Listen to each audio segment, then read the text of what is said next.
నమస్కారం ఘంటారావానికి స్వాగతం. ముందుగా ప్రధానాంశాలు. హైదరాబాద్కు మరో 5 టీఎంసీల నీటి సరఫరాకు సీఎం ఆమోదం. 25 ఏళ్ల అవసరాల మేరకు ప్రణాళికలు చేపట్టాలని అధికారులకు నిర్దేశం. హైదరాబాద్లో అంతర్జాతీయ తెలుగు మహాసభలు. వరల్డ్ తెలుగు ఫెడరేషన్ సేవని విడుదల చేసిన ఏపీ సీఎం.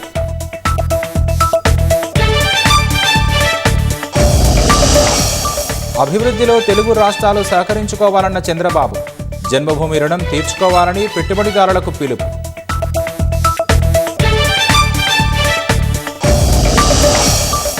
ఫార్ములా కేసులో కేటీఆర్కు ఏసీబీ నోటీసులు. ఈ నెల 6న విచారణకు రావాలని ఆదేశాలు.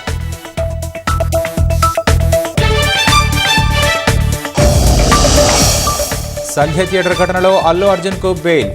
ప్రతి ఆదివారం పోలీసుల విచారణకు హాజరు కావాలని కోర్టు ఆదేశం.